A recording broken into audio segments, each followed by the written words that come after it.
నర్సీపట్నంలో కొన్ని పరిణామాలు చూస్తుంటే అందరినీ కన్ఫ్యూజ్ చేసే మోడ్లోకి తీసుకెళ్తున్నారు. ఎందుకు నేను అంటున్నానంటే, ఆ లాస్ట్ 5 years ఏదైతే జగన్ రెజీమ్ ఉందో, ఆ గవర్నమెంట్ ఉందో, ఆ టైంలోని ఎన్నో తప్పిదాలు చేశారు.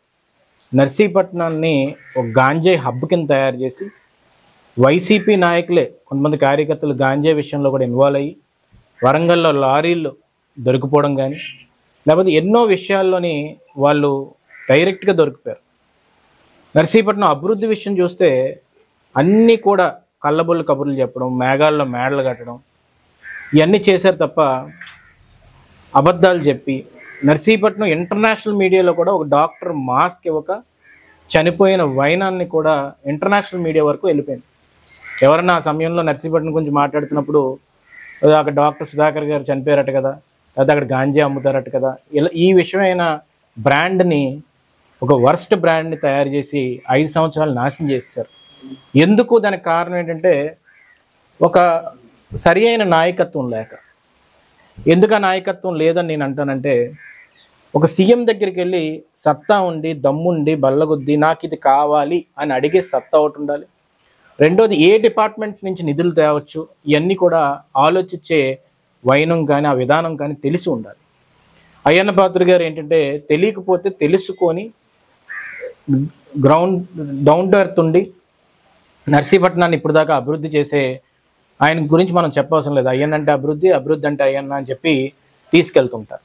నేను ఎందుకు ఈ మాటలన్నీ అంటున్నానంటే, మొన్న వైసీపీ నాయకులు అమర్నాథ్ గారు కానీ, లేకపోతే ఇక్కడ పోటీ చేసిన గణేష్ గారు కానీ, లేకపోతే మిగతా వాళ్ళందరూ కూడా అందరూ వచ్చి మాకారపాలెంలో ఇది మెడికల్ కాలేజీ జగన్ గారు కట్టించాలని అనుకున్నారు, దీన్ని ఏదో చేసేస్తున్నారు అని చెప్పి అక్కడంతా తిరిగి ఒక షోని ప్రదర్శించారు.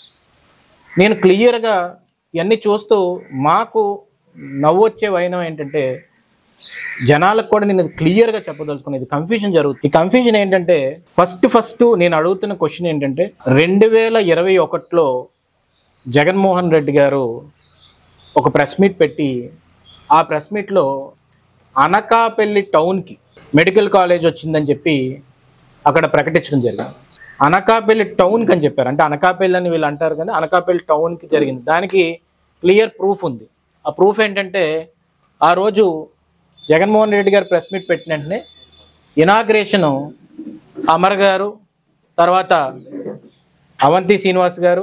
విశాఖ జిల్లా అనకాపల్లి RARS లో 500 కోట్ల రూపాయలతో నిర్మించనున్న ప్రభుత్వ వైద్య కళాశాల సూపర్ స్పెషాలిటీ ఆసుపత్రుల శంకుస్థాపన కార్యక్రమంలో రాష్ట్ర పర్యాటక శాఖ మంత్రి ముత్తంశెట్టి శ్రీనివాసరావు పాల్గొన్నారు. అనంతరం ముత్తంశెట్టి శ్రీనివాసరావు జ్యోతి వెలిగించి కార్యక్రమాన్ని ప్రారంభించారు. ఈ సందర్భంగా మాట్లాడుతూ, రాష్ట్రంలో ఒకేసారి 14 ప్రభుత్వ వైద్య కళాశాల ఏర్పాటు చేసిన గౌరవ ముఖ్యమంత్రి వైఎస్ జగన్మోహన్ రెడ్డి గారి నిర్ణయం దేశ చరిత్రలోనే సరికొత్త అధ్యాయంగా రికార్డు నెలకొల్పనుందని తెలిపారు. వర్చువల్ విధానంలో శంకుస్థాపన కార్యక్రమాన్ని సీఎం జగన్మోహన్ రెడ్డి ప్రారంభించారు. లైవ్ విధానంలో ప్రారంభించిన కార్యక్రమంలో భాగంగా ముఖ్యమంత్రి స్థానిక శాసన సభ్యులు Gudivada Amarnath, MP doctor B Shetty Venkata Satyavathi, జిల్లా కలెక్టర్ వినయ్ చంద్ తదితరులతో మాట్లాడారు. సభకు ఇక్కడ స్థానిక శాసనసభ్యులు అమర్ గారు దీని గురించి ఎక్స్ప్లెయిన్ చేస్తున్నారని చెప్పి క్లియర్గా చెప్పారు. ఆ న్యూస్ మన లోకల్ న్యూస్ ఎవరిదో. ఆ రోజు 21 రోజే, అదే రోజు జగన్మోహన్ రెడ్డి గారు మాట్లాడిన ప్రెస్ మీట్ విని, ఈ రోజు మచిలీపట్నంలోను, అమలాపురంలోను, పాలకొల్లులోను, బాపట్లలోను, మార్కాపురంలోను, పెరుగొండలోను, నంద్యాలలోను, ఆదోనిలోను మొత్తంగా ఈ 16 మెడికల్ కాలేజీలు ఈ రోజు చాలా గర్వంగా, చాలా సంతోషంగా ఈ రోజు శంకుస్థాపన చేసే కార్యక్రమానికి శ్రీకారం చుడతా ఉన్నాం. ఇవన్నీ కూడా 2023 డిసెంబర్ నాటికి ఈ కాలేజీలన్నీ కూడా నిర్మాణాలన్నీ కూడా పూర్తయి రాష్ట్ర ప్రజలకు అన్ని కూడా ఇవి అందుబాటులోకి వస్తాయని ఈ సందర్భంగా గర్వంగా కూడా తెలియజేస్తా ఉన్నాం. కొంచెం ముందుకెళ్ళి దాంట్లో మీరు అబ్జర్వ్ చేస్తే 31 మే 21 ఉంది. దాంట్లో ఏమని అన్నారంటే, ఆయన 2023కి అది పెట్టు, ఈ సందర్భంగా గర్వంగా కూడా తెలియజేస్తాం. వెనక్కెళ్ళు, అది వెనక్కెళ్ళా, అది పెట్టు. డిసెంబర్ నాటికి 2023 డిసెంబర్. ఈ పైన మీరు చూస్తే నర్సీపట్నం మనం యాడ్ చేసాం, కానీ మీరు ఇక్కడ నేను క్లియర్గా చెప్తుంది ఏంటంటే నర్సీపట్నం ప్రజానికానికి 31 మే 2021 రోజు ఇనాగ్రేషన్ చేసింది ఎవరు? జగన్మోహన్ రెడ్డి గారే ప్రెస్ మీట్ పెట్టి ఇనాగ్రేట్ చేశారు. ఆ ప్రెస్ మీట్లోని నర్సీపట్నం పేరు ఎత్తలేదు ఆయన, అనకాపల్లి పేరు ఎత్తారు.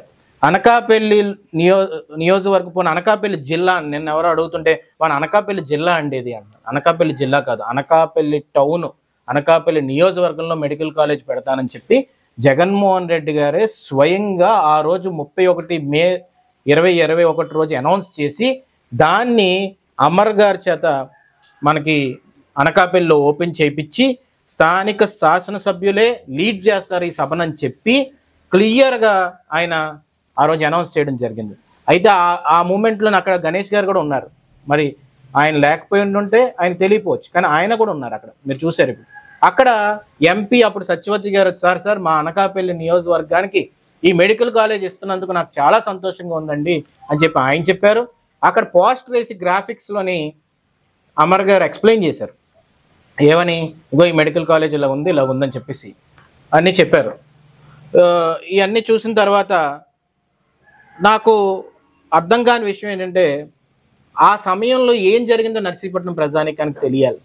ఏంటంటే నర్సీపట్నం నియోజకవర్గంలో జరిగింది, నర్సీపట్నం హెడ్ క్వార్టర్స్ అవ్వలేదని చెప్పి నర్సీపట్నం ప్రజానికం మొత్తం కూడా చాలా బాధలో ఉన్నారు. ఆ టైంలో అనకాపల్లి హెడ్ క్వార్టర్స్ అయింది, నర్సీపట్నం హెడ్ క్వార్టర్స్ అయి ఉంటే బాగున్నేమో, మా జీవన స్థితులు కూడా మారుతాయి కదా, ఇక్కడ కలెక్టర్ ఆఫీస్ వస్తే బాగున్నేమో ఇదని చెప్పి నర్సీపట్నం ప్రజానికం అందరూ కూడా రోడ్డు మీదకి వచ్చే వైనం అది. అలాంటి సమయంలో చాలామంది అనుకునేది ఏంటంటే అయ్యన్న పాత్రుడు గారు ఎమ్మెల్యేగా ఉండి అయ్యన్న పాత్రుడు గారు కానీ తెలుగుదేశం ప్రభుత్వం ఉంటే నర్సీపట్నం హెడ్ క్వార్టర్స్ అయిపోయిదిరా, ఎందుకంటే ఆర్డీఓ బంగ్లాని అలాగే ఉంచాడు, తర్వాత అన్ని స్థలాలు కూడా అలాగే ఉంచాడు, మన హెడ్ క్వార్టర్స్ కోసమే కదా, సరైన నాయకత్వం మనం పెట్టుకోకపోవడం వల్ల జరిగింది అనేసరికి ఇది ఎక్కడ ప్రాబ్లం వస్తుందని చెప్పి దారుణమైన విషయం, కన్ఫ్యూజన్ అయిన విషయం ఏంటంటే ఆ టైంలో అపోజిషన్ వాళ్ళు మనం మాట్లాడుతుంటే ఈయనేమో ర్యాలీ చేశాడు రోడ్డు మీద. ఏమని ర్యాలీ చేశారంటే నర్సీపట్నం హెడ్ క్వార్టర్స్ కావాలని. ఎవరు ఇవ్వాలి నర్సీపట్నం హెడ్ క్వార్టర్స్? ఆ టైంలో జగన్మోహన్ రెడ్డి గారు ఇవ్వాలి. ఎవరు తేవాలి నర్సీపట్నం హెడ్ క్వార్టర్స్? గణేష్ గారు తేవాలి. కానీ ఆ టైంలో ర్యాలీ చేసింది ఎవరు? గణేష్ గారు చేసి జనాలకి ఏంటంటే నేను డిమాండ్ చేస్తున్నాను, నేను పోరాడుతున్నాను, నేను తెస్తున్నాను, అది అనకాపల్లికి వెళ్ళిపోయింది. నీ సత్తా ఏమైనా ఉంటే నర్సీపట్నం రోడ్ల మీద చూపెట్టడం కాదు, నాయకత్వం సత్తా ఏంటంటే వెళ్ళి లీడర్ దగ్గర కూర్చొని నాకు హెడ్ క్వార్టర్స్ తెస్తావా అని అడిగి ఆయన మీద ఒత్తిడి పెట్టి తెప్పించుకోవాలి. అలా చేయకపోగా మళ్ళీ అదే సమయంలో మెడికల్ కాలేజ్ 2021 మే 31 రోజు ప్రెస్ మీట్